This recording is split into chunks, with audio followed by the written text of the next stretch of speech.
Tell me what you're drinking, we can go pour one. Tell me what you're thinking, we can have some more fun. I know that you said you don't think Okay. of me, but what All right, you well, doing, welcome. I'm It's a telling new different. episode Tell me of what you're Stealing drinking, Home. we can go It's pour one. January Tell me what you're 20th, thinking, Saturday. we That's can when have some this more will be fun. coming out. I'm Lisa, the sister. I'm Anthony, the brother. And this is a show about baseball and family. So Yep. welcome to the family and thanks for joining us. What are we talking about today? Yeah, we got a lot on the plate. We got a good episode for you guys. So we're going to be talking about the Hall of Fame. The Orioles dropped the documentary. Oakland. Yeah. Promotional schedule just got out. A lot of promos out for the Oakland fans, so I know they'll be happy. That's sarcasm. And also some new rules for Major League Baseball that's coming up in 2024. So if you like the show, you like what we're doing, go ahead and give us a subscription in YouTube. Hit that subscribe take a button. bat and just like Beat that subscribe button for us. that Let like us know button. that you enjoy what we're doing. Yeah, it helps. And, It's really cool. And Go ahead and follow us on Twitter at Stealing Home Show or whatever the hell it is. look, if you're somewhere, we're also there. Yeah. Find us, follow us. It's helpful. And then you can be us. Nope. But it's a fun thing that a little brother and sister are doing, so you can support the family. Why did you have to put the emphasis on the little brother there? The little brother. I just meant, okay, it doesn't matter. The little brother. Can we talk some ball, please? Specifically baseball. Yeah. Okay. All right.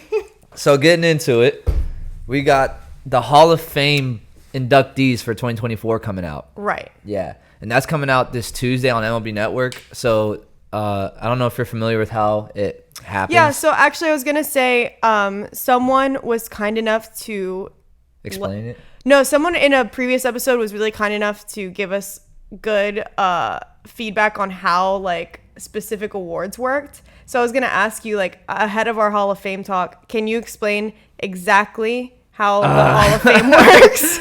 Exactly to the point. Yeah, exactly. All details. Take as long as you need. The people who vote on it are like a group of baseball writers. They're in the BBWAA. Baseball Writers Union of America. There's no U. Baseball Writers Association of America. I said AA. So the Baseball Writers Association of America, it's like a bunch of reporters, media people who follow the game. They vote and they get a ballot of players and they get to pick 10 players on that ballot, up to 10. So that means that guy who messed up the sanctity of the locker room will maybe one day have a vote. Do you yeah. She's talking about the reporter. He's in the Writers Association. Anyway, I just think it's interesting. She's talking about in the World Series where or the playoffs last year where someone leaked out that Orlando Arcia was talking smack to Bryce Harper. On the sanctuary that is the locker room. I'll never forget that. So let's go ahead and look at the ballot. These are the guys that are eligible for the Hall of Fame. If they're italicized, like Jose Bautista, Adrian Beltre, that stuff there, they're going to be... That's their first year on the ballot. Right. You get 15 years. And you got to get more than 70. That's so long. You got to get more than 75% of the vote, though. Okay. So All it's right, usually like someone will start off, they get like 10%. Yeah. And then like over the years, they'll start to climb because people are like, oh, it's their last chance. Let's vote for them now. We won't be able to vote. Makes sense, yeah. So, but you got to get 75%. Yeah, I don't know. Do you recognize any of these names? Yeah, of course. I mean, that's what. Okay, so like as a non-geek, I looked at this ballot and I was like, okay, before I look up anyone or anything, who do I recognize from this? Abreu, Bautista, Beltran, Beltre, Colon, Gonzalez. You do recognize them? Yeah. I know you recognize Andy Pettitte. Right, Andy Pettitte, A-Rod, Manny Ramirez, of course, Sheffield, Shields. He's a local Tampa guy, Gary Sheffield. Yeah, so they're and Utley. There were a lot of people that I recognize. I guess for me, that's when the next question is like, okay, so what makes you a Hall of Famer? You know, like what puts you into that category versus just being like a really I can't tell you what makes you a Hall of. I mean, it's a different answer for each person. Right. I can tell you what 100% makes you a Hall of Famer. If you have 3,000 hits, you're in the Hall. Yeah. If you have usually if you have 500 home runs, you're in the Hall of Fame. Gotcha. Like those are numbers. Like 300 wins, you're in the Hall of Fame. Okay. I think 3,000 strike, but I don't think a lot of people have got 3,000. But like numbers like that. Yeah. Not a lot of people do it, so if you do that, yeah, you're a Hall of Famer for sure. But I was trying to look up the Hall of Fame results, like, as of right now, too. Oh, from the last year? Yeah. As of 2 days ago, I got the results, and I'll talk about them now. But I figured I'll go through who I think's gonna go in the ballot, and then you tell me if I'm an idiot.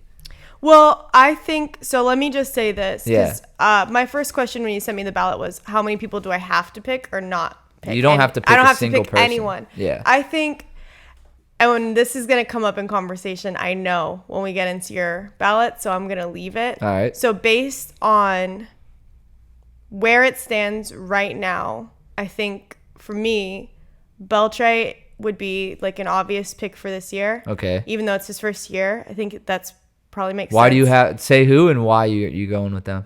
Is it like feeling for you? Like, yeah, for me it's feeling like and I'm not even gonna front here. Like, I'm not gonna be able to tell you a lot of these guys like hard stats, but there's other people on this list that I'm not gonna say for a very specific reason that I know we will talk about in your section. I'm guessing it's something to do with their personalities. It's all right. It's just Keep the going. baseball name. Like, they just don't have that baseball name. So, yeah. So, Beltre, I think, would probably be just based, again, non-geek answer. The only one on here that I recognize, that I know the caliber of player that he is, and there's not other things that would stop me from putting him on the list, like, without any question. So, you know what I mean? Before I show my ballot and I piss off whoever's watching this. Well, I probably just piss people off because they're like, why is she even talking? Maybe. Who knows? But before I show my ballot and piss off whoever's watching this, I'll say it's hard for me to do this, and I know that. Like, I'm not a dummy. I didn't watch a lot of these guys play. If anything, I watched the later end of their careers. Right. When they're an old man still balling. So yeah. It's not like I watched them in their prime, right?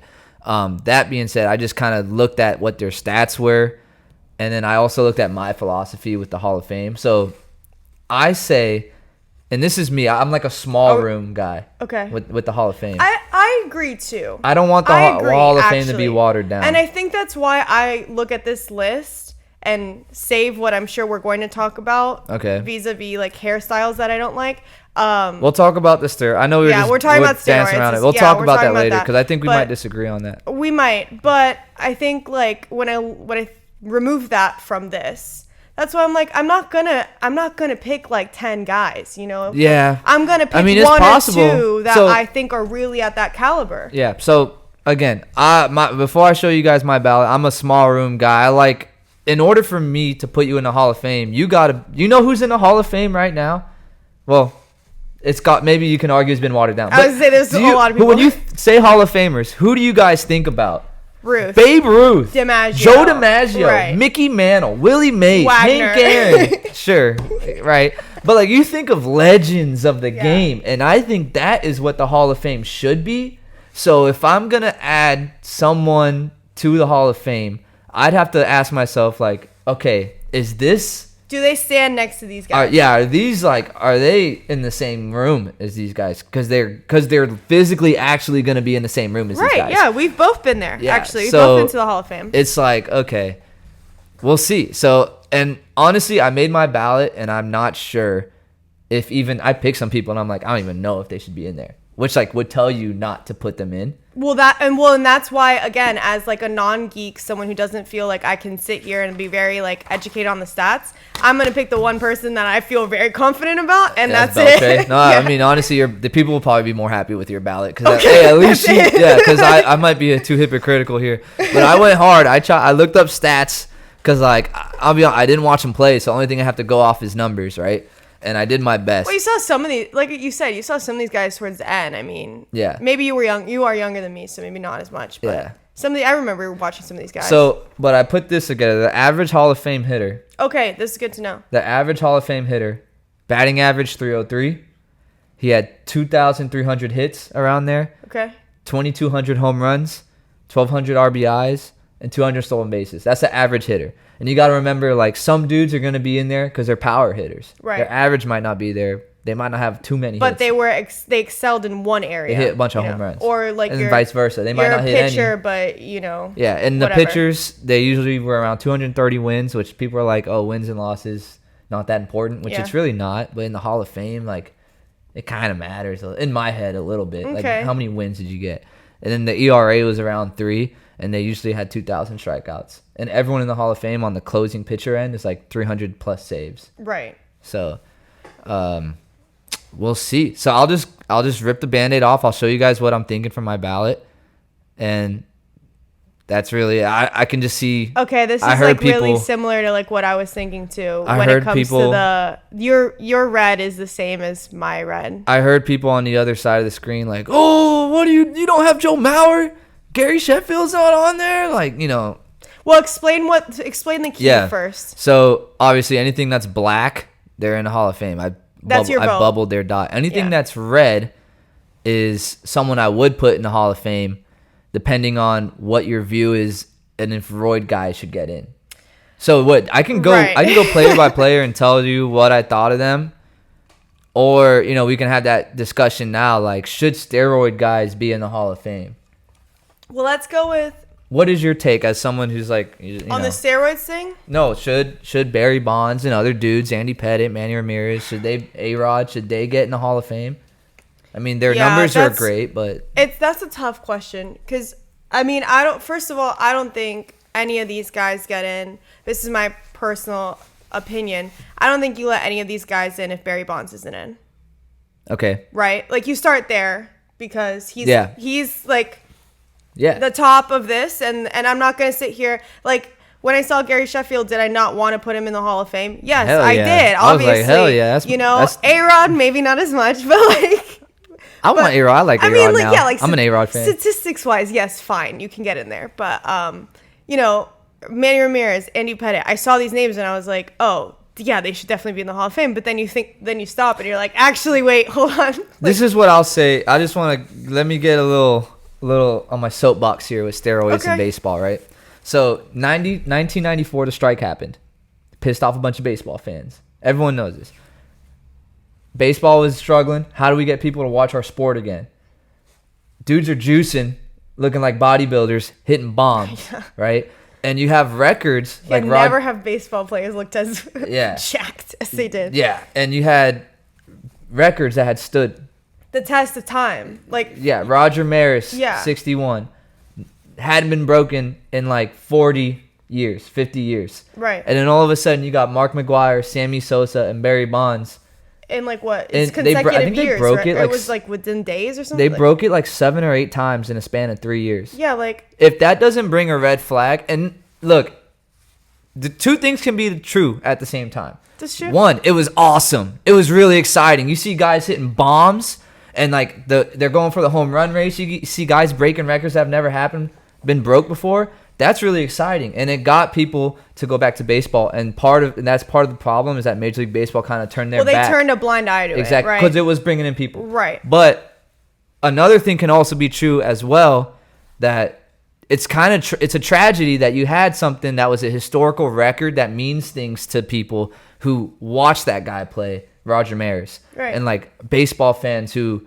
That's a number that is very valuable, like 61. Yeah. Or Hank Aaron's hitting I think it's 756 is what Hank Aaron had, or 714 was Babe Ruth's number when Aaron broke Ruth's record. Right. Like these numbers are really important to baseball fans, and then to just have it kind of be made a mockery by the use of steroids, that's why people have a bad taste of steroids, and for good reason.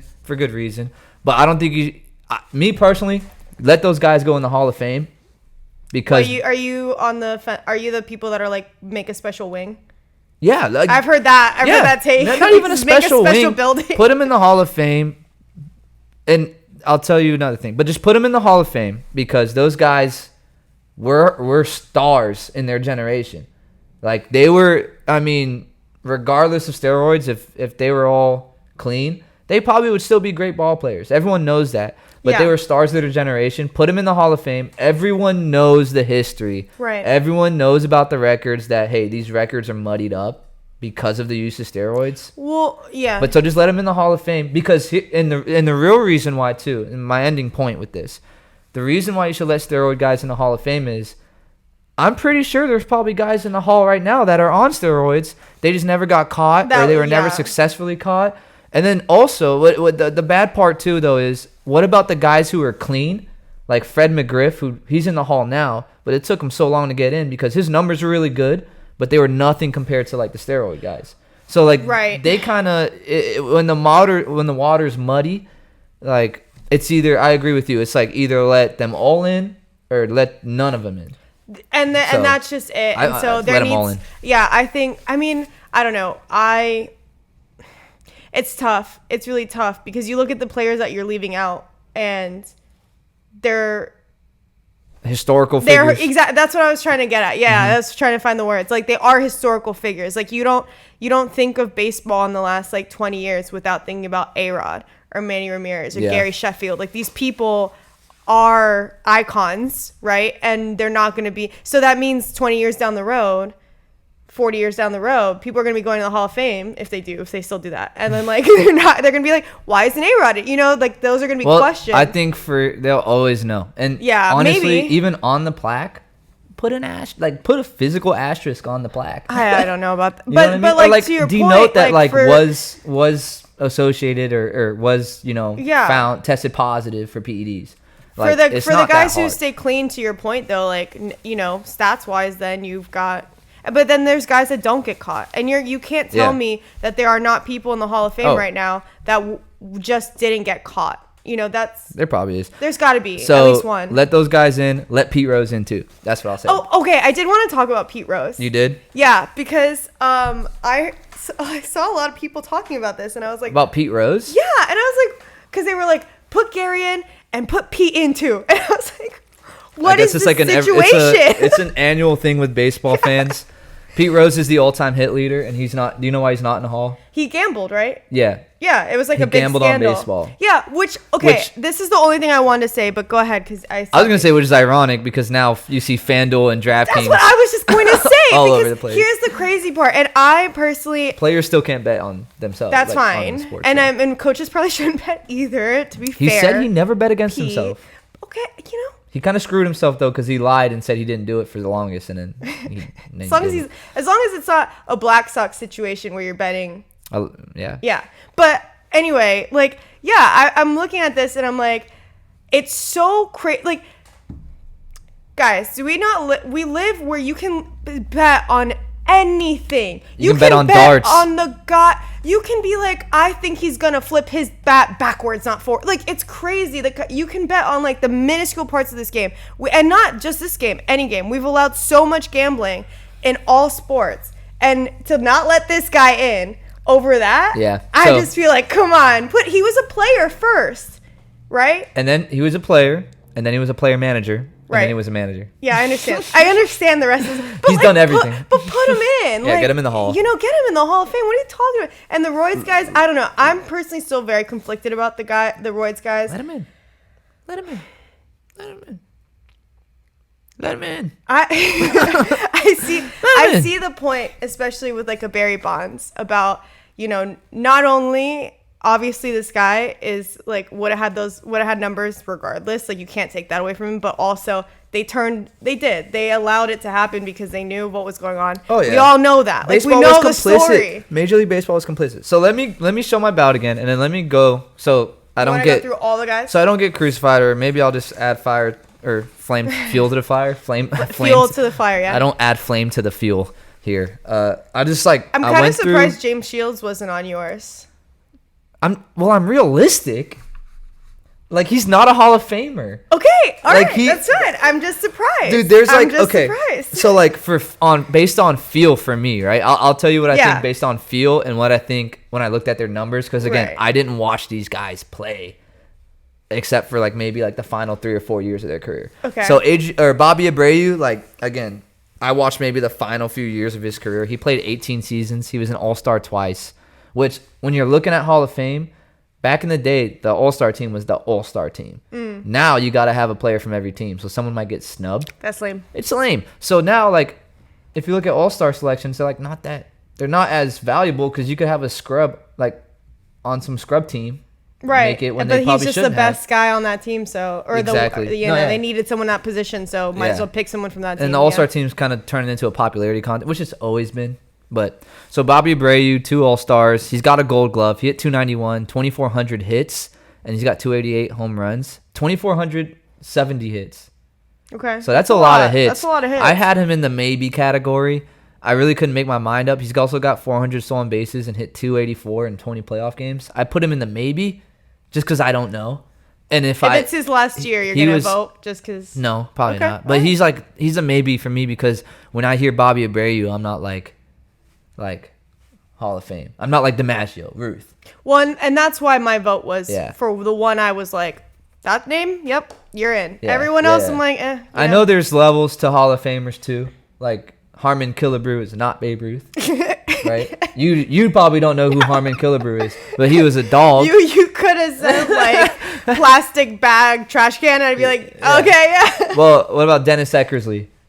Are you making up names now? No. Yeah, but there's levels to Hall of Famers. Sure. So, Jose Bautista. So I got this color coded too. I don't know if you can see. I got orange, red, and green.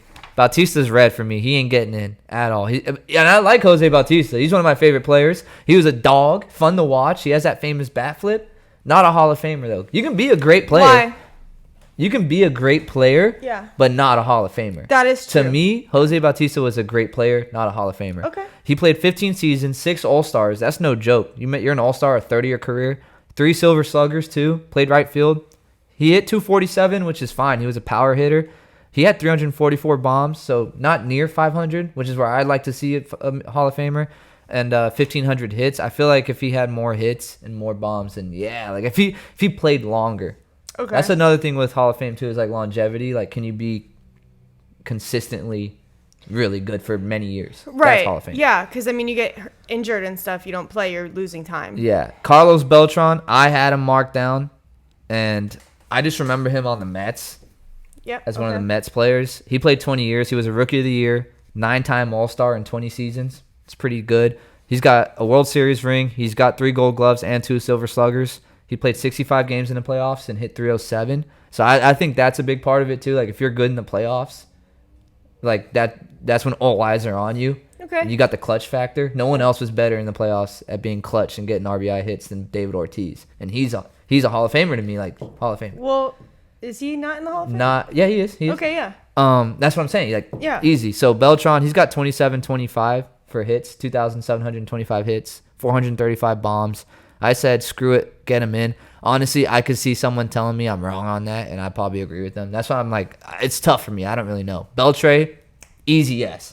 That's an easy yes. I agree When with you've you. got that, and that's what I'm saying. Like, I think He's got 3,000 hits. Easy I yes. almost wonder if sometimes you shouldn't run it by someone like me who's just a casual viewer and be like, who do you think? And then I'll tell you based off of the. Probably better, honestly, if you just had like people who. Well, because they only know the ones who are fucking worth knowing. Well, yes and no, right? Because I'm not going to sit here and say that, like, I'm sure there's stats and stuff that I don't know because I'm not a geek about it to be able to to say. So I'm not going to say, like, that should be the definitive way. But sometimes with casual viewers, that's my point and yours too. They're like, gonna know the ones I know the ones that really wow you. Yeah. And those are the ones that you think of for the Hall of Fame. I'll go by the next 3 really quickly. Mark Burley not getting in. He had a perfect game against the Rays, but I mean, I just maybe, but I never really saw him as like for me, you got to be like. Look, some of these guys are gonna be. It's that joke of like the Oscars. It's an honor just to be invited. Like it's an honor just to be nominated. Yeah. Some of these are gonna be that because they got to fill the ballot. That's so probably that's cool. right. Yeah. I think that might be what it is. But he was a good pitcher. But was he Hall of Fame? I don't know. Maybe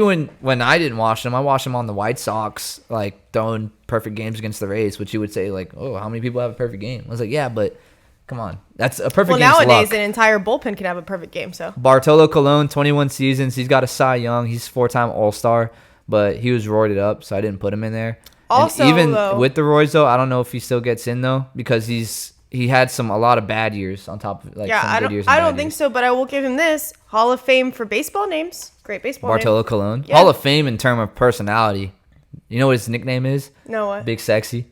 What? Yeah, Big Sexy. He's got 1 career home run too. Don't forget Okay, it. all right. Adrian Gonzalez. I remember him on the Dodgers. He was a stud and on the Red Sox. He played 15 years, 4 times Gold Glove, 2-time Silver Slugger, 5-time All-Star, 287 career average, 2,000 hits. Not close enough. Yeah, close but no cigar. Todd Helton. He played with the Rockies. He had a 316 average, 2,500 hits, 369 bombs. He was a batting champ, so he won the best batting average in the National League. I said, screw it, let him in. He's good. I think a lot of people have been talking about Todd Helton getting in. They kind of hold it back against him that he played in Colorado because you have good offensive stats there. But I saw something too that said he had pretty good away stats too. I don't know. Is that because of the elevation? Yeah, it's Lets easy. you hit? The ball Yeah. flies farther. Matt Holliday, his first. I put him in the orange. I wasn't sure about him, but I didn't send him. He's got years. Yeah, he's got another 14, but I didn't send him. He's got 15 played, 7-time All-Star. He hit 299 in his career. Flip the page. Torrey Hunter, same thing. I kind of off feel. I was like, I think Torrey should get in. Really? But then I looked at his numbers and I was like, oh, I thought he was Better than you was. Yeah, maybe it was just a personality, and I really like Torrey Hunter. He seemed like a good clubhouse guy, and he was kind of a dog. But 9-time Gold Glove in the outfield. Maybe you put him in for the defense. 5-time All-Star, 277 career average. Didn't put him in. I don't have Andrew Jones either, just because he doesn't even have 2,000 hits. Oh, wow. Like, I don't know. Why is he up there then? He hit bombs. Okay. He was 60. He's actually 66 home runs away from 500. Oh, wow. So, okay. close to 500. I just didn't have him in. Victor Martinez, same thing. He's got 2,000 hits, but I saw Victor Martinez play, and he was really good with Miguel Cabrera on the Tigers and stuff. But I just, like, Miguel Cabrera is a Hall of Famer. Yeah. He was better than Victor Martinez. And that's why I'm like, okay, Victor Martinez isn't a Hall of Fame. I don't know. It's a feel thing. I'm probably going to get crucified for this. Joe Mauer's a maybe. I think he was one of the. I actually think this is one that I'm like a dummy on this one. Like he should be in. I might change my mind. Why do you say that though? Because he was like the best catcher for a section of years. He was the best catcher and like one of the best hitters in the game. So I was trying to learn a little bit about this, and I was reading that there's not a lot of catchers because it's harder to put up a lot of defensive numbers in that position. Is that true? Are there less? What do you mean catchers? defensive? It would be. Oh, in the Hall. Yeah. Oh, it's hard. It's hard to hit. Oh, okay. It's hard to find a good hitting catcher. Okay. Because they spend the entire game on their knees, and like they're usually doing catcher stuff, so they're not hitting as much. It's if you have a good hitting catcher, you're really good. A catching position is merely for like how you handle the rotation and defense. Mm-hmm. Like that's usually why people are like catchers, and it's tough to find a catcher that'll hit like 330. Like his career average is 306. He won the batting title 3 times. Oh, wow. Like, the guy was a stud, and he has an MVP. Like, a lot of these guys don't even have MVP, so it's like, can you be a Hall of Famer without even being the best in the league one of the seasons you've played? I think you can. I think you can, but that's a good question. Andy Pettit's got the numbers, but he's associated with steroids, so I said if you were letting all those guys in, he goes in. Right. Brandon Phillips, I wanted to put him in too, low-key, because he was a wizard with the glove. He was nasty with the glove. He had 17 seasons, 4 Gold Gloves, which I was like, wow, I thought it would have been more than just 4. But he hit 275. He has 2,000 hits, only 200 home runs. I was like, kind of on the line. Not DiMaggio. A lot of these guys aren't DiMaggio. Kind of on the line. The bar is high. I want the Hall of Fame to be a high bar. Yeah. Manny Ramirez, Hall of Fame if he's not on steroids. Jose Reyes, I don't have getting in. He's got 2,100 hits, but 145 bombs. His career average is 283. Like, I just want to see you be a. You want higher. dogs. You want to walk through the Hall of Fame and look at pictures and be like, Rodriguez wow. is in for me if he's right. if we're letting those guys in. Francisco Rodriguez, K-Rod, closing pitcher. I just remember him being one of the best closing pitchers back in the day. And that was like towards the end of his career. And I looked it up. He's got 437 saves. And that's like usually on par with the other closers that are out there. Okay. So I was like, sure, let him in. I don't really know. I only watched the last half. Jimmy Rollins, there's an argument to put him in. I wouldn't put him in just because, I don't know. I just don't think he's Hall of Fame. But like now that I'm looking at it, I have him as a maybe. I mean, he's got almost 2,500 hits. He hit 264 average, though. He has 4 Gold Gloves, a Silver Slugger. He was an MVP, and he has a World Series ring and a 3-time All-Star. Like, now that I'm looking at it, the MVP is tough to get. Yeah. Like numbers-wise, it puts him in. Yeah, and his numbers are 2,500 hits almost. Is pretty good, so probably does get in. But I didn't have him on mine. Sheffield gets in if he's He apparently used some kind of condition or cream or something that when he worked out with Barry Bonds and he didn't know it had steroids in it. Damn. I don't know. I don't know if that's true, but if it were, could you I don't know imagine either. how pissed off you'd be? Dude, I was like 5 or 6 when all this stuff happened. I mean, yeah. So I don't know, but I just figured if he tested positive or something, I don't know. That's why I have him marked in red. But honestly, I'd vote for him. Let him all in. Chase Utley, I don't have. James Shields, I don't have. Utley's, people want him in, but dude, he doesn't have 2,000 hits. I don't think you can let a guy in. You got to have 2K. I would agree with that. You got to have 2K. If 3,000 is an automatic bid, you can't be getting in with like 1,900 hits. No. Omar Vizquel I have as a maybe. He has almost 3,000 hits, 2,877, but he also played like 50 years. He played 24 seasons. So, shit, I would probably have 1,000 hits if I played 500 years. Yeah, but you're just saying at this caliber, you're expecting more if you play for that long. Yeah, sure. And he hit 272. He's a good player, 11-time Gold Glove, so he was a nasty with the leather, but is he a Hall of Famer? I don't know. Billy Wagner, dude, I'm gonna be honest. I've never seen this dude play that I remember. Well, yeah, and that's definitely part of it for me too. Is like you said, you go with the people that you know a little bit, like historically. I don't know some of these guys. Just going off his numbers though, he had a 2.31 ERA and 400 plus saves. I was like, yeah, put him in. He fits the mold for the other closers that I see in the Hall. Okay. So either the Hall got watered down and I'm letting someone in who shouldn't be in, or he fits the same category as the other dudes as far as I can see. And maybe I might be a dummy. I'm interested to see how bad my ballot is to you guys. And then David Wright, the last guy, I want him in the Hall of Fame, but I didn't put him in just because he doesn't have really. He's not 2,000 hits. He had an injury-riddled career. If he wasn't injured, he's probably a Hall of Famer easy. Do you see, because it's Gary's last year, so I have two questions. I'll just ask them at the same time. Can he at some point come back on the ballot? I think so, but it has to be like a special counsel. Like Okay. it has to be a concerted effort. Concerted effort. Concerted effort. Yeah. Yeah, there has to be an effort to be like, hey, this guy should have been in. Okay. And he wasn't in. Like, let's vote on it again. Let's do another like a recall, I guess, to say, hey, did we run? I think McGriff might have got in that way.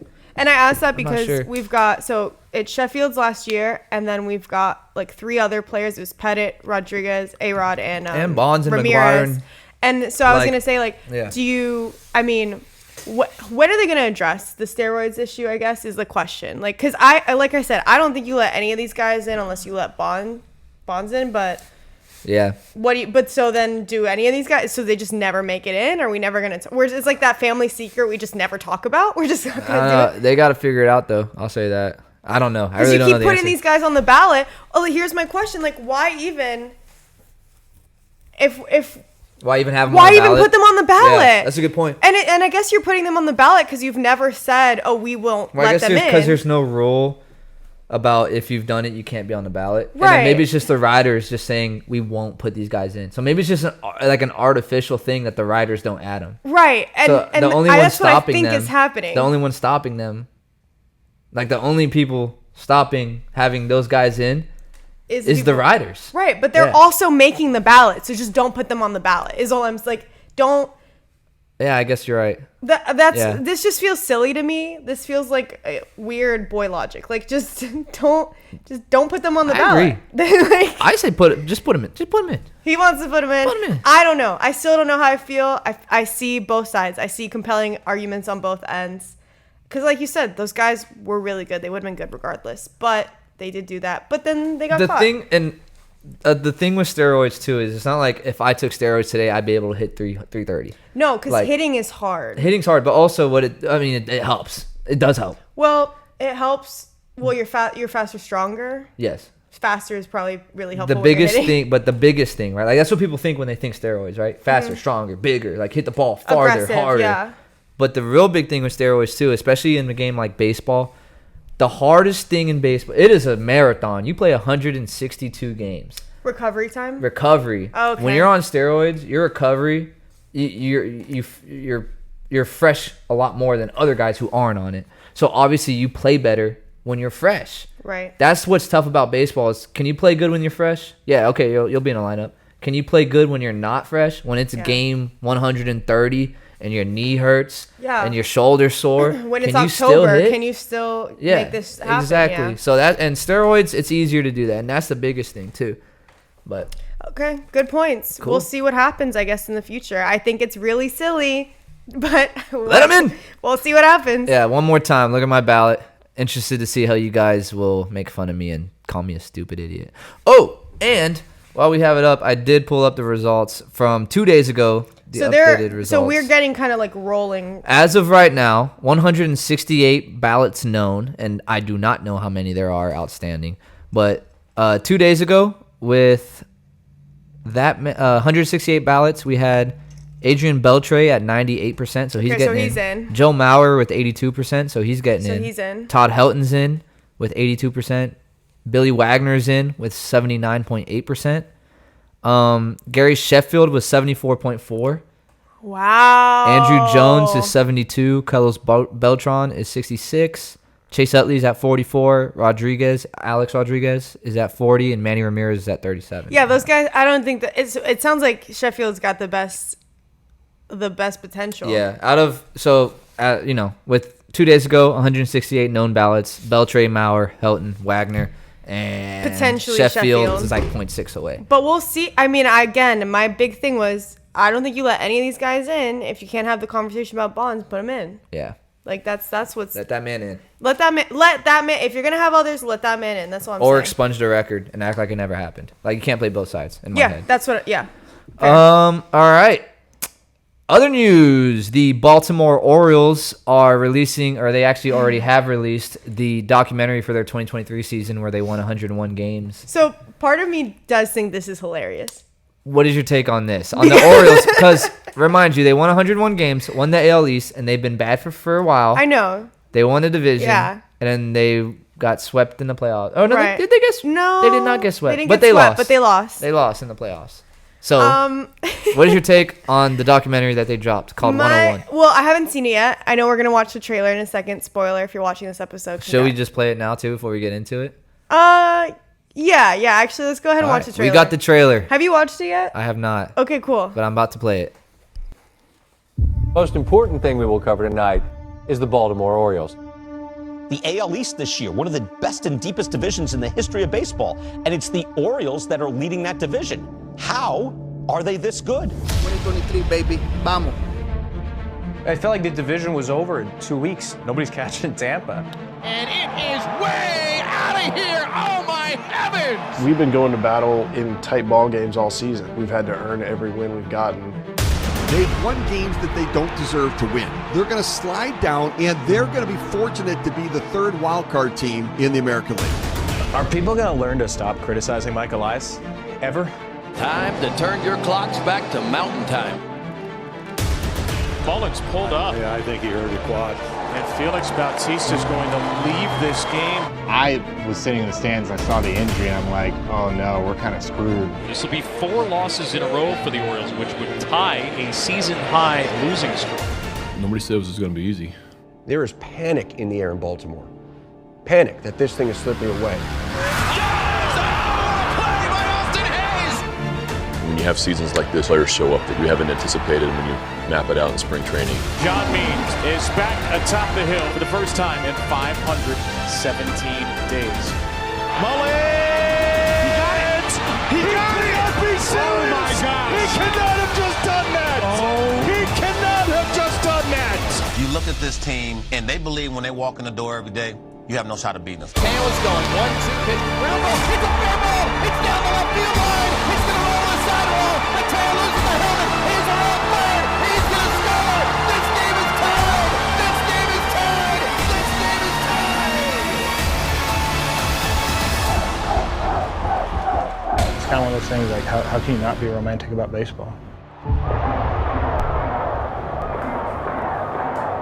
So that was the Orioles documentary 101 that's on YouTube now. How can you not be romantic about baseball? I don't know. He sold me. I was like, oh my God, yeah, I know. Is that what you were about to say? I was like, wow, you're right. So the only thing I would like to see more in that documentary that they didn't put in the trailer was I wanted the sprinkler. There's a guy in like the outfield. Oh, that, I've seen this. Squirts water everywhere. Yeah. Where was he at? No, I need him. Oh, okay. I was going to say, like, no, I've seen it. I didn't see him now. So what's your take? Now that we watched the trailer and you know what it's about. Look. It's a little dramatic. Look. I was going to say the same thing. they did a good job at making it really dramatic. The music did it. And here's the thing. I'm not going to be a hypocrite here, okay? Because when I am a Florida State Seminole and when the Florida State Seminoles won the national championship, you better believe there was a documentary that came out that was about. But that's the national championship. Well, and that's what I was gonna say. So, like, this is where I was going. It's like, yeah, we did actually though win the national championship. So, and obviously we don't mean this year because that was stolen from us. But yeah, like that's what it just. I know, man. Because like you have ideas. Because like I want to say, bro, really? Like part of me is like, y'all, for real? But at the same time, I get where they're coming from. They've been shit for so long, and they're just happy. Like the fans are just happy, and I don't want to take that from them, even though I think it's really corny. I will say my initial thoughts were, what? Right. But then I was like, actually, no. I was like, no, this is really cool. I was like, this is actually really cool. This is something that is good for like their fan base and Orioles fans. That was a great season. Yeah. They won 101 games and won the AL East. And look, if they came out with a documentary about like any of my teams for this season, you better. I will watch it 3 times. As a baseball fan, I'm gonna watch it too, just because it's like hopefully they have like a behind the scenes look. I'd be interested of in the that. season, and just to relive it again. I mean, it was a great season. So at first I was like, what? And then I was like, actually, nah, I'm gonna watch that. I mean, the editing is great, but it does really feel like it does feel a little bit like. It's but no, it's definitely cool. I think it's cool. I'm thumbs up in this one. I like that. No, I'm happy for them. Like I won't take it. I did want to say I saw something on Twitter that I thought was funny, because the initial reaction from a lot of the comments were obviously people Probably trolling a lot like this, trolling like a whole documentary to like go one and done in the playoffs, like and then I saw an Oakland A's fan say like, I was going to talk crap about this, and then I remembered my favorite movie is about a team that lost in a division series, just like the Orioles. What movie is that? He's talking about Moneyball, the Oakland A's. Oh. That's his favorite movie, and it's all about a team that had a great regular season. Yeah. And then they lost in a division series. So, yeah. You can make, I mean, it was a great good stories don't end just because you lose. Yep. You know, there's tons of things that happen in the middle of the season Sounds that make like a loser right there to me. I just don't want to yuck someone's yum. Is that what they say? Look, I've been hearing that lately. What the hell is that? Oh, that's been around for a while. I'm mad I'm not on that lingo. That's I got to get on that. Yeah, that's been around for a while. I think that's like Southern mom lingo. Yeah, you don't want to yuck their yum. I don't want to yuck their yum, but at the same time, whatever, Orioles, do your thing. How about this? If you put out this documentary, don't come back next year shitty. You better be good next year. You better win a series. Yeah, if I'm an Oriole fan and then you do this, like you have a good season and then you make this documentary and you come back and you are not good, like we're gonna have some problems. So keep it going, guys. I believe in you. I agree with that. Really cool though. I really want to watch it. I'll watch it after the trailer. I think I'll watch it. I mean, how can you not be romantic about baseball? This also had me thinking too, just like in terms of like video production for baseball, right? That's really cool to see a documentary, kind of like something that is a movie, so to say, a docuseries or a documentary about baseball. It's like that's something that a fan like myself is gonna watch. Maybe you might watch it.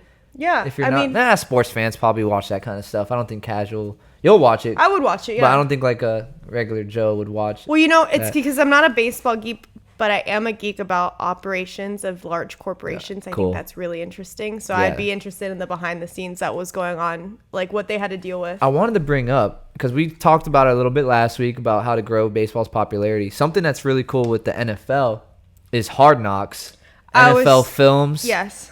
Why does baseball, and I looked it up, they used to put out a World Series film every year, I guess. And I saw something on Twitter. I don't know if it's true that the year that they stopped doing it is the year the Rangers won. I think it was like a Rangers fan. Like, of course they stopped doing it the year. Wow. Okay. But like, that's really cool. They should, and I'm mad because why have I not seen, like, I feel like that's something, even know that was as a baseball fan, that should be in my pause. That should like be in front of my face for me to see. Yeah. Like, well, I'm a fan. I should be able to get easy access to the MLB films, like World Series thing. Like, why don't we have that? That just came to my head. We need that. What's that Netflix series? It's like Untold Stories or like whatever. You know what I'm talking about? Yeah, ESPN. They did it on Tebow. Like but they also do that for baseball though. They also did one on like Manny Tua or whatever his name was. Manti Te'o. Manti Te'o. Yeah. Manny Tuar. I was like, I was trying to like, what the fuck is that guy's name? Manny Tuar. Teo.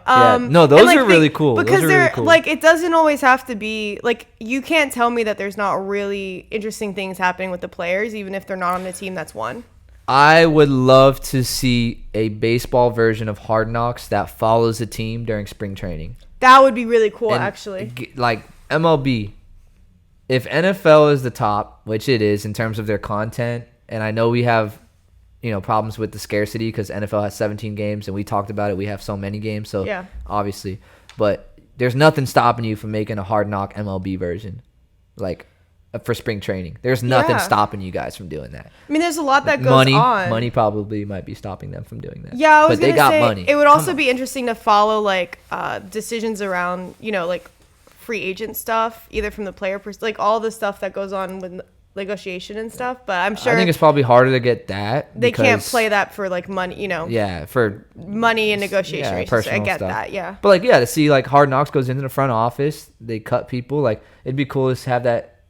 See that unfold in the baseball way. Like, you see guys show up to camp. You see guys go from where they're living to camp. You see it's a mishmash of minor leaguers and major leaguers. Minor leaguers who get the invite. It'd be cool to see. That's all I wanted to say and got in my head. I want to see some Hard Knocks MLB because I'd be tuned into that. Also, the NHL even has stuff like Quest for the Cup. Right. It's like a docu-series that comes out in live time during the Stanley Cup playoffs. Right. It's like, where's MLB's version of that for our playoffs? It would be awesome. I mean, any of these major league teams, regardless of the sport, they're being filmed all the time. Like, there's people there that are documenting what is going on. We need to see it. Yeah, just show us. Just show put us. it together. Yeah. Okay.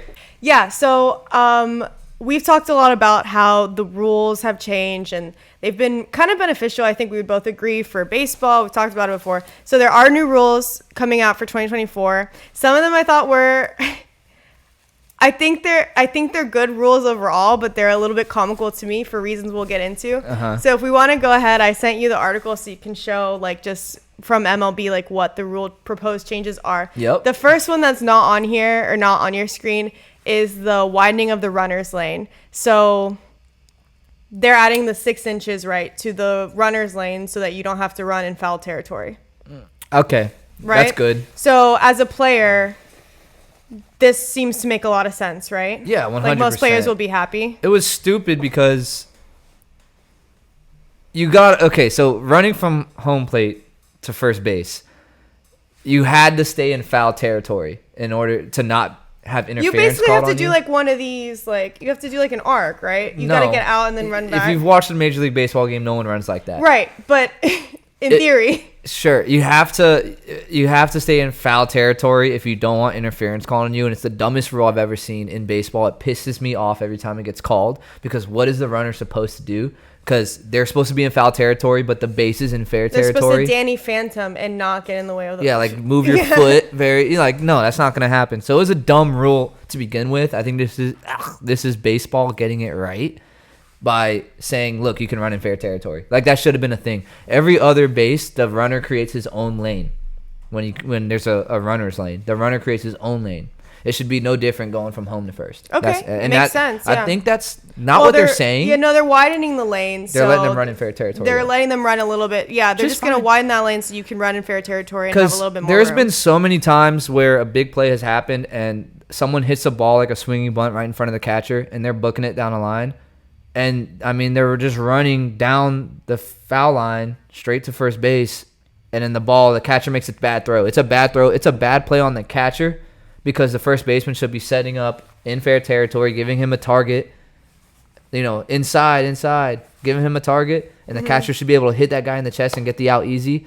Don't penalize the runner for running to first base because the catcher made a bad throw and hit me in the back. And Do you think catchers ever throw it at the guy just because? No. Okay. No. Because it's not a guarantee you get that call. True. But, I mean, was it in the rule book? Yeah. But I just figured it was a stupid rule. So the other one not on here, so this is my bad, was the change in the pitch clock. So they're actually bringing the pitch clock down when runners are on base from 20 seconds to 18 seconds. Yeah. I find that funny just because it's like, I'm happy with it. Look, I'm all for the pitch clock. I Super like it. fan. Yeah. Love that. Make it short. Cool. But the The 2 seconds seconds just seem like it matters. Think about how many pitches are thrown in the big league game, though. There's like 500 pitches around there, I think. 400, 500 pitches. What's that times 2? You're right. 800 seconds. Okay, I'll give that. What's 800 seconds in a minute? I'm not that good at quick math like that. 800 divided by 60. 60 is a lot of minutes. Some minutes. It's definitely a few more than few one. It's a couple. So it's more than that'll 1 minute. be changing, but it sounds like the pitch clock's here to stay. So I'm happy. I'm happy about that. I'm a big pitch clock guy. These I thought were also interesting. So pitching changes. The new rule is if a new pitcher steps onto the warning track with less than 2 minutes remaining on the inning break clock, the clock will reset to 2 minutes rather than 2 minutes and 15 seconds. Inning breaks that contained a pitcher changing averaged 2 minutes and 35 seconds in 2013. So 2023. I'm but sorry, I don't know what 2023. this is. I don't know what this is. This is like just talking about in between innings. Yeah, well, if a new pitcher steps on when the a warning track, new less than 2 pitcher. minutes Yeah, remaining, basically clock what this reset. is saying is like, so broadcasters are only guaranteed 2 minutes of commercial time. So I guess what they're saying is what would happen is you'd have like 2 minutes of commercials, you come back, and they're still like doing all this stuff, you know, and pitching. So this will hopefully again make that an easier transition. Anything I'm for either way, whatever. Yeah. Can I say something though? Because I know you mentioned the pitch clock. Yeah. I saw this in this article too. It was breaking down the month by month amount of like time for games. I think part of the reason why they shaved off 2 seconds on that clock is because they probably found that like those 2 seconds weren't really needed maybe by pitchers. I'm just assuming on that one. And second too is look at this. In April, when everyone was strict about the pitch clock, that was the average game time, 2:37. In September, it was 2:44. So definitely maybe umpires were starting to be a little more lenient on it, or we were like hitters were starting to figure out a way to take their time. Those rules, yeah. I think MLB just doesn't want to see them. They made such good progress early in the season. They don't want to see it regress. So they're like, screw it, 2 seconds. I'm excited for a season like next season when the pitch clock is like 10 seconds. When the pitch clock is like 5 years from now, negative 5 seconds. Yeah, you have to pitch for the next batter right now. I'm excited when they just replace the pitcher with just a machine that just an AI. Yeah, AI baseball. All right, sorry. No, didn't mean to hijack. No, that's a great one. Yeah. That's a good point. And part of me does like. I'm gonna say this too, which might be like a bit of a controversial take, because I know you can't have sports without having stats. Like that's part of the game, literally. But I do think it's a little funny that like I think a major reason that we got to where we are with baseball being so long and everything was the overuse of stats. And now I think there's I'm not going to go into it, but I think that's part of it for sure. Yeah. And now we're seeing overuse of stats to like fine tune rules. I find it funny. It's not just baseball though. You look at any business. I know. That's true. You're right. Fine tooth comb everything. You're right. But I think I find all this comical, but I'm happy with it, right? Mm-hmm. This was the last one that I thought was interesting, and I wanted to bring it up, specifically this one, because you played baseball, and I need to know your take. Okay. So the next is going to be the mound visits. So each team's allotment will be reduced from 5 mound visits to 4, with an extra mound visit awarded in the 9th inning. So you've got 4 all game, and then you get an extra one in the 9th. Yeah. You're really good at reading. I'll say that because I was looking at that like. In 2023, clubs averaged 2.3 mound visits, and surveys showed that fans, the least favorite thing in baseball was the mound visit. So this kind of brings up 2 things that we kind of one that we already talked about on this show, and then one that I want to ask you about regarding the mound visits. The first being that this is another case where I think it's like, show a game to someone who's not a geek for baseball and ask them what they hate. And I'm not saying that you make all your rules on that, because obviously like someone who just legitimately hates baseball is going to have really bad takes. But if you show it to someone who like wants to watch a baseball game, like they're like, oh yeah, I could get into this. And then they're like, what? This is stupid. Maybe this is a good way to play, to make rules. Like, what do you think?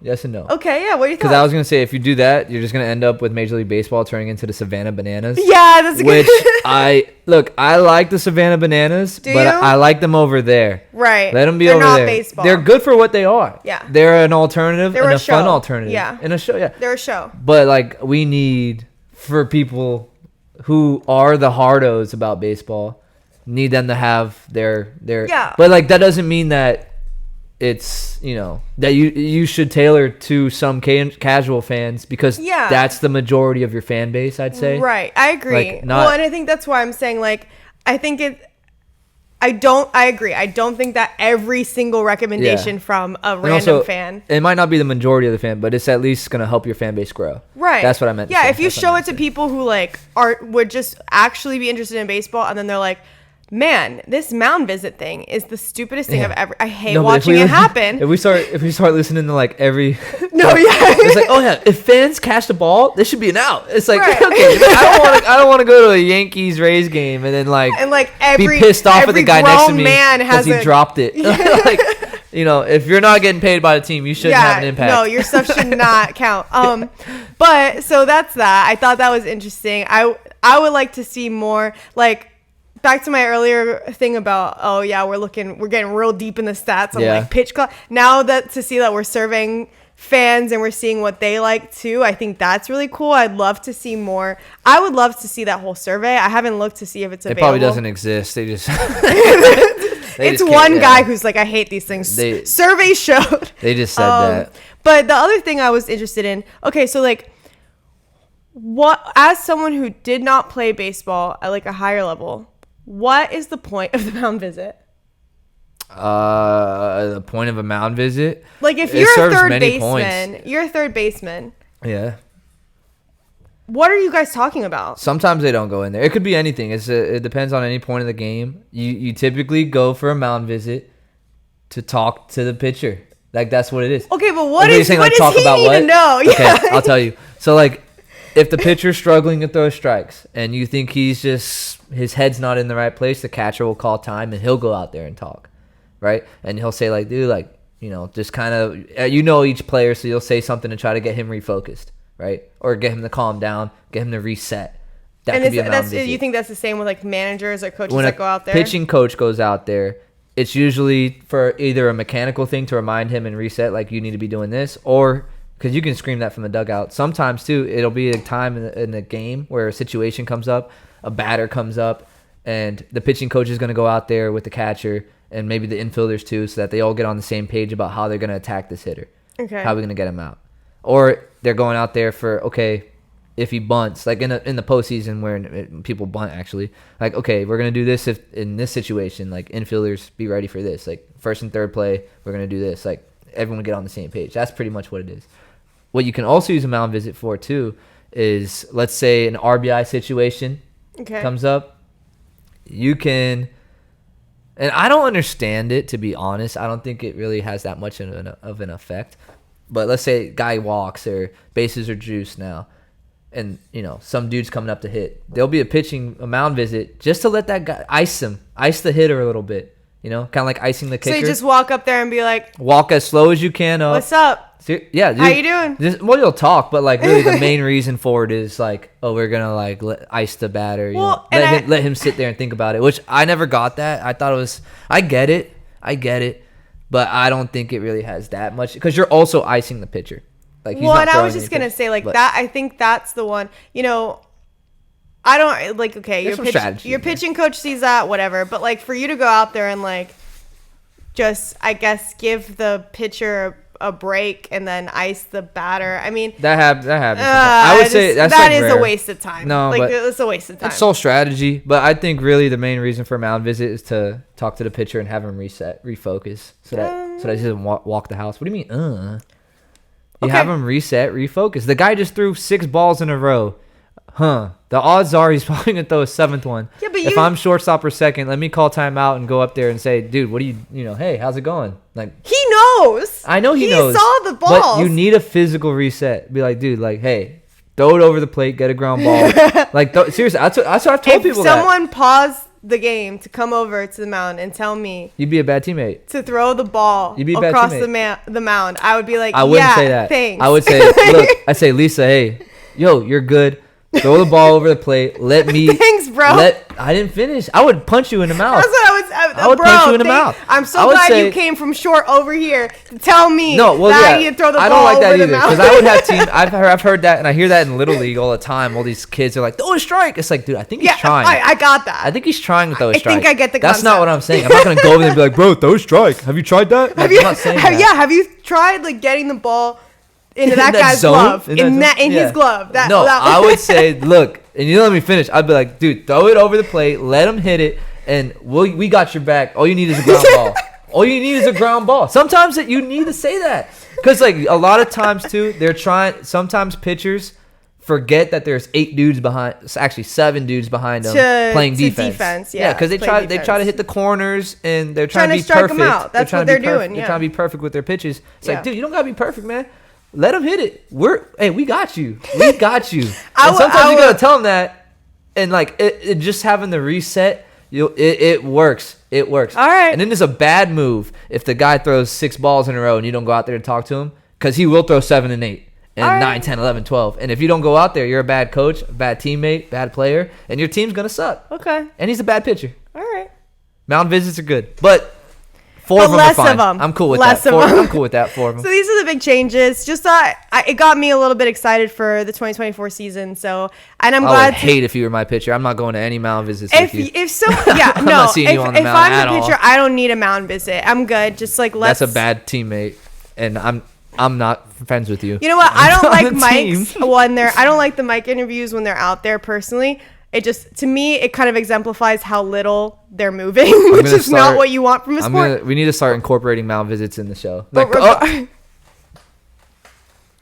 Yeah.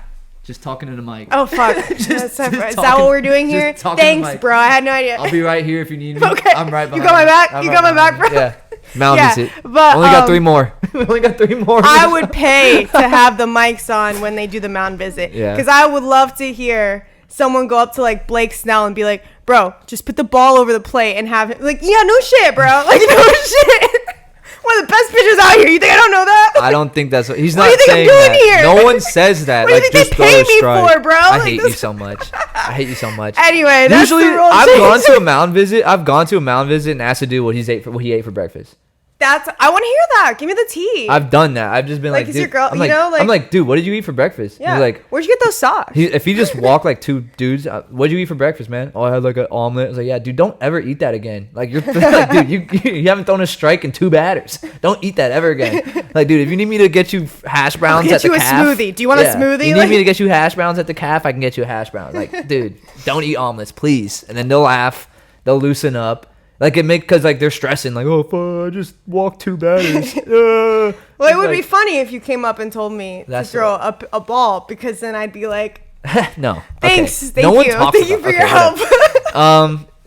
Outside of rules, we also got some great news. If you're an Oakland Athletics fan, your promotion schedule came out. So we're talking about like bobbleheads, jerseys, bags. Yeah, are you excited for all the fun merch you're gonna get? Back Oakland? to school bags. Yeah, it'll be a good time. Actually, not. John Fisher, the owner for the A's, released their schedule, and it looks like there's nothing on. No mo promo. Yeah, no mo promo for Yomo. Kind of tough. No promos. I like the promo. I actually get kind of upset when the promos are just for kids, but this is a me problem. As a kid too. As a kid, it's so fun. I remember growing up. And if you got a bobblehead, I don't care who it was. That was cool. I got a bobblehead. Do you have a? I got so many. Yeah. I do have. You do. Yeah, we're not. Yeah. Not anymore. You have like a David Price one, right? From when he was at the Rays. No, I have a few of the old Rays ones. Yeah. But either way, like that was a highlight for sure. And the fact that this owner, John Fisher, is depriving the kids of Oakland bobbleheads this year. Straight to jail. We need to have a talk. Straight to jail. We need to have a talk. Let's pull it up. Actually, I'll let it sit because I want to have the talk now. Go ahead. You take the floor. I mean, really, what it shows is just the bad situation that's going on. The lack of caring. That's what it is. The bad situation that's going on in Oakland with like moving the team and all that stuff. And I mean, we're here in Tampa, so we understand what it's like to have a owner who he's in my good graces right now.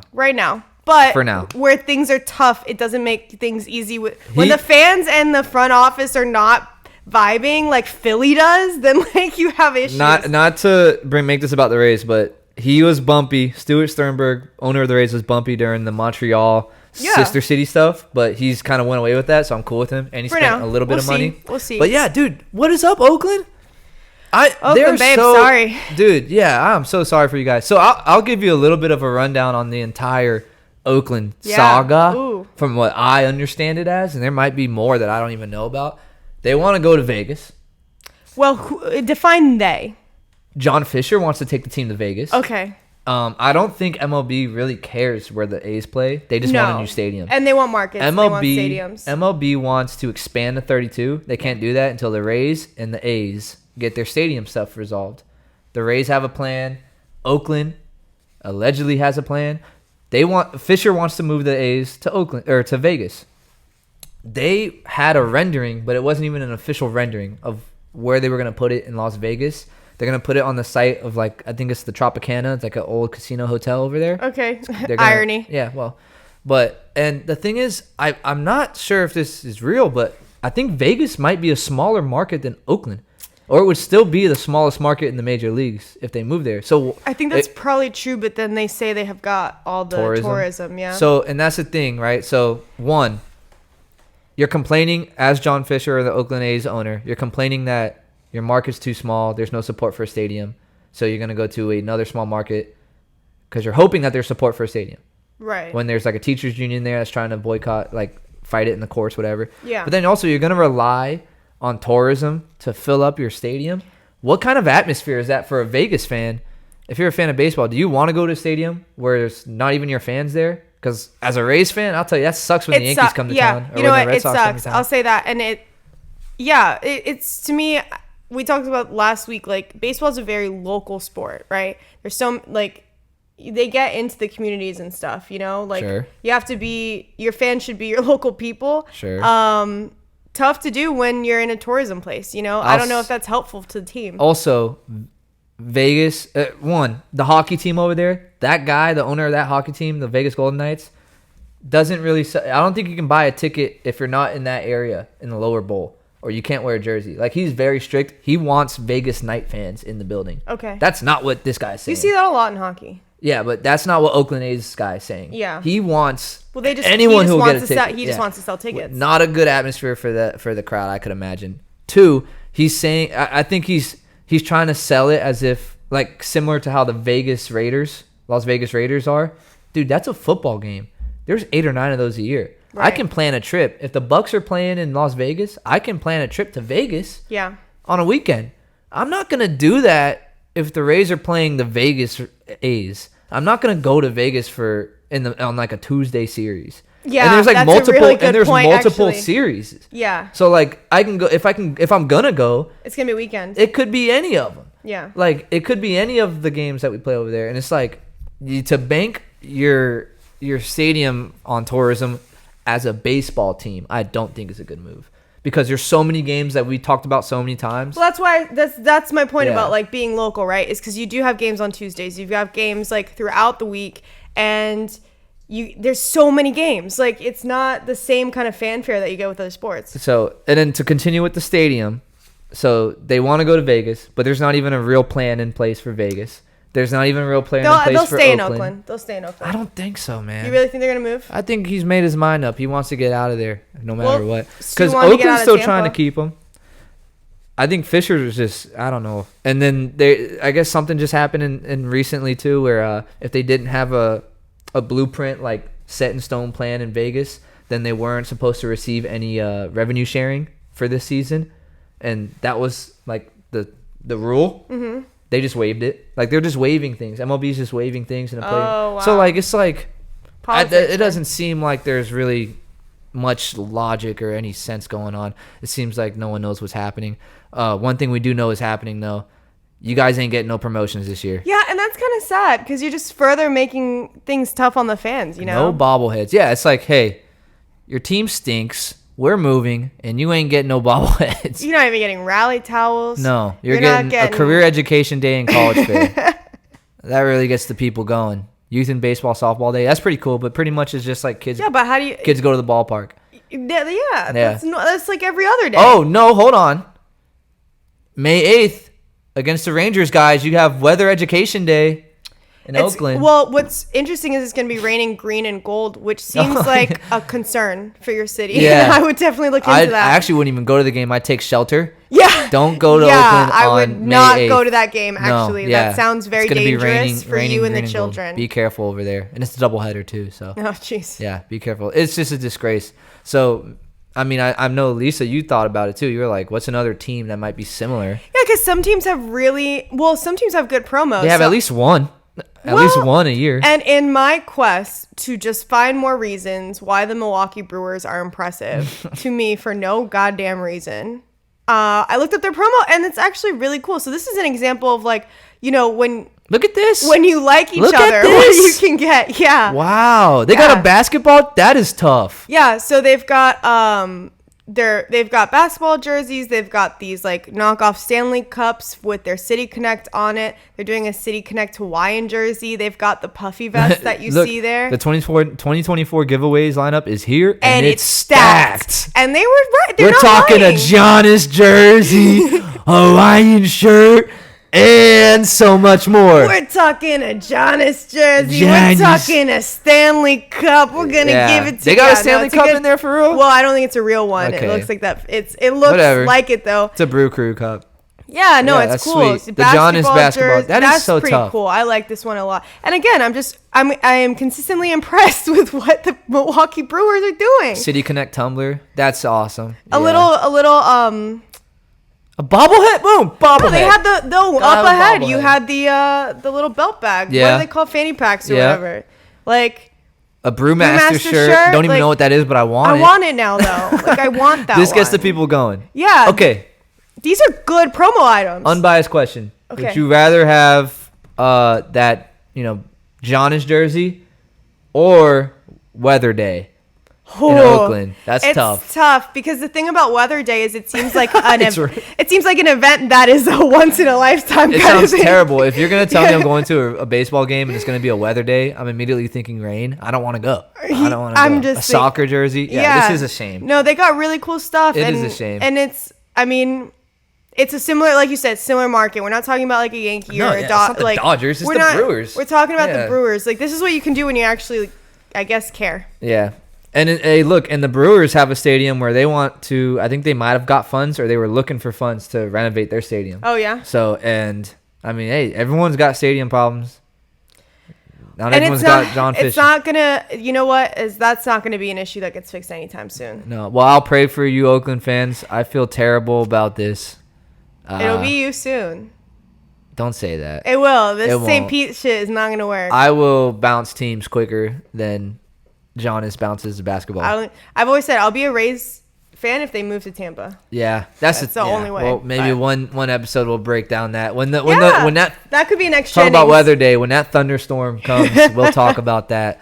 Other than that, though, anything else you want to bring up before we sign off? No, I mean, look, we're gonna have we're back, like we mentioned last episode, and spring training's back, here. baby. We're in Florida. We're gonna have a lot of really cool spring training content. So I know we joked about it before, but make sure you do rate, review, subscribe, find us on all the platforms. We're also on, if you prefer podcast version, we're on Spotify, we're on Apple. Find us. We're gonna have a lot of stuff. We have we're fortunate enough to be in a place where there's a lot of baseball. So it's getting me excited for 2024. Hell yeah, I got Getting her. I got her hooked, baby. She's gonna become me before I know it. She's gonna start. I'm gonna hitting me have a up. backwards cap. I'm gonna be eating a hot dog next time. Like it's just gonna get more and more baseball. Yeah. Foam finger. And also, lastly, shout out to these guys, FlyFrame. Go to Etsy and look up FlyFrameLLC. That's their shop, or go to their TikTok and buy one of them. It's pretty cool. It's floating in the air right now. If you It's do, suspended.